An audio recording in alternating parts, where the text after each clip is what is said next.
Vogue issued a ton of summer patterns this month, and this is the second half of my Vogue summer pattern review. There are 11 patterns here in this review. They are not dresses. I pulled all the 9 dresses out and did a separate review of them. So this is everything that's left, like skirts and tops, and there's even a bikini in here. So really interesting patterns with Vogue this collection release. Also, these patterns will do a really good job of transitioning into fall. They're a nice collection. You won't have any trouble adding a little sweater to them or maneuvering them to bring them into fall. Some of them actually are more fall-like than you would think. So let's get started. Our first pattern is Vogue 2030. It's designed by Marcy Tilton, and it's a blouse. It's sort of a twist between a traditional blouse and something that's a little bit more modern, and I like that. If you're not looking for a traditional button down or you already have a button down that you love, this one is nice. It's got the button front placket, but it only goes about 3/4 of the way down, and then there's a blouse, a solid front around the front and the back, and it has inseam pockets, so it's really cute. So it's got the classic collar, comes sleeveless and 3/4 sleeve. So perfect for transition. This could stay in your wardrobe year round. So it's a really nice blouse, and it's a nice designer pattern. Tilton did a really good job of walking that line between, really trendy and then super classic. So this is a keeper. I like this one, and it's easy. It's rated as easy. So pretty much anybody with some beginning skills can sew this together. The next one is 2031. It is also a blouse. It is more traditional in that it's fitted and has a button down all the way down, but it doesn't have darts. It has a yoke in the front and a yoke in the back. So it's gathered here instead of having bust darts. And they've done a really nice job of making it trendy with this lace detail that they use, because lace is just like all over the place. If you have a classic blouse pattern that you like, this might be a nice alternative. If you can work with the gathers, if that works for your body type, but just keep that in mind that it's more flowy and there's a lot of fabric there in the front, and then it's all gathered across the back yoke. And it's interesting because one of the fabrics they recommend for this top is broadcloth, right? And twill, broadcloth and twill. And with all that gathering, if you use a heavier fabric like a twill, it's going to tent out, right? Think about that. That fabric is dense and it's got a lot of body to it. If you made it out of a silk, which it looks like what they've used, and a lace, a gauzy lace, then it would drape softly and it would be a little closer to the body. But if you use a twill or a broadcloth, just beware that it's going to stand out. Those pleats are going to have structure, unstructured structure. There's a lot of body there, and it might swing away from the body. 2032 is a long and 3/4 length skirt. I'm not sure why this is in the summer pattern collection. To me, this looks like a fall and winter skirt, but perfect to get it now when it goes on sale and then make it up later. I like the detail on this skirt.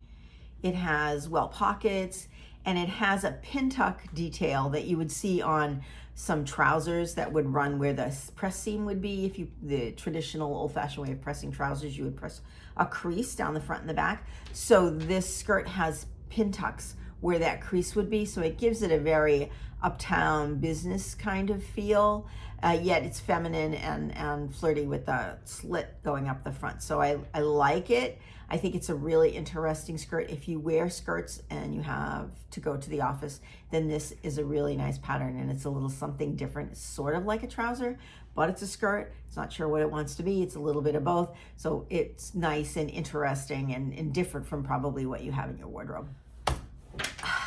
Vogue 2033. It's another skirt. It's definitely different. It has some style details that you are either going to love or not so much. I'm sort of on the not so much side, but partly because it's my body type and my age. I think if you were younger and more slender, it might look great. That sash going down in the front lands at a very unfortunate spot, and I don't see that flattering on anybody. And the back has a very long yoke with a very deep V that goes right over the edge of your booty and points straight down the middle. So it's a very interesting design. And if you have a well-toned booty, then I say go for it. But the rest of us might be something we want to pass on. I don't know how flattering that deep yoke is going to be unless you are like smooth and it's ready to lay gorgeously. So keep that in mind as you're looking at this pattern, that the back is really almost as important as the front on this one. 2034. Cute pair of sailor style trousers. You're seeing a lot of these with a flap in the front that buttons up around the center. Super cute. I love that you can make them in shorts or pants. So again, this pattern is super transitional. And on the bottom of the pant, they show you how to do a self fabric fringe. So you want to think about the fabric that you purchase for this. These pants, they're shown in it looks like a linen type of fabric. And then when you stitch, you know, a 1/2 inch from the bottom, you can pull all, you just run a bead of stitching and you can pull all the threads out and it'll keep it from shredding like all the way up the leg. But yeah, super cute, adorable, really on trend, little pockets, kind of a wide leg. Yeah, I think these are adorable. And if you're looking for a new pair of slacks to put into your pattern stash, these would be super trendy and ones that you might want to think about. All right, 2035 is by Rachel Comey. It's a jumpsuit. It's super cute, and I'm sure on a the right body type, it would be very flattering. It's a quasi bustier front zip top with baggy pants and an elastic bottom, a tie string bottom at the bottom of the leg of the pant. So it's a really interesting juxtaposition of something fitted and sexy at the top and baggy and utilitarian at the bottom. So it's an interesting jumpsuit pattern. I think it would work up really cute. And if I was going to make this a transitional piece, you would think about wearing it with like a really short, like a cropped jacket, because you wouldn't want that tight bodice and the big pants and then a long jacket. There'd be a lot of fabric there, but yeah, it's cute. There's wide straps so you can wear a bra with it, and the back is a little low, but I think you can just make the adjustment with your undergarments. And if you're looking for a jumpsuit that's fitted, this is a nice alternative. I think it's pretty cute. Vogue 2036. Now I actually have this pattern in my cart. I think I'm going to get it, and I'm going to get it because of the vest. I think the vest is adorable. I love the side tie. I like the sleeves that extend out, and then the notched collar, and it's long. It's very trendy, and I think that it will work well with a lot of different outfits. It'll go over a dress. It'll go with a pair of pants. I really like the vest a lot. The pants, I don't think that cropped bell look is flattering on anyone.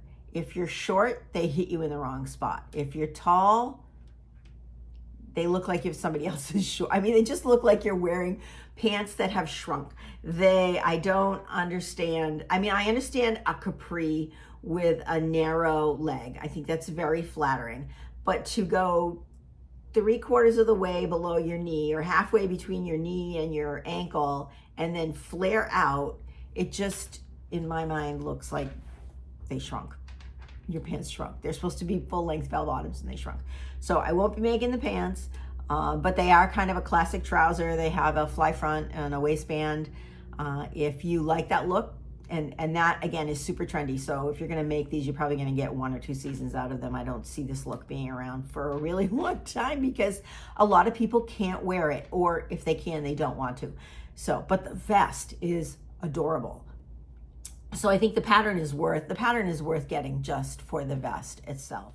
Another one I have in my cart, 2037. I love this jacket. It is so different with the bottom flaring out and the way it's cut around the bottom in this bell shape. It's a blouse. it's a jacket. It could be either. I think the little bandeau top is adorable, and I actually would make it, but I would just extend it so it tucked into my pants or sat on the top of my pants, so it was long, like a traditional top. But I like the square neckline with the wide straps. So again, it's bra friendly, and it's got princess seams, so you would just extend that, and you could extend it and make it fit. It would have to, you just do your measurements and then kind of make it fit. And so maybe we'll do something about that for a sew along with this top and this blouse jacket cover, or whatever you want to call it. I think it's super stylish, and it would be very flattering on a number of different body types. And you could wear it buttoned up, and then you don't have to worry about the little top. But if you made the top long or wore it short, with the jacket, you could leave it open, and I think that would be super cute too. And then it also has these really nice wide leg pants, the traditional kind of a trouser, looks like a fly front, button waistband. They're casual and a little wide leg. I like them, but I also think that this shirt top would look really cute with a pair of skinny jeans or something along those lines. The only thing you wouldn't want to wear them with is bell bottoms. Definitely not with a pair of pants from the pattern below. No.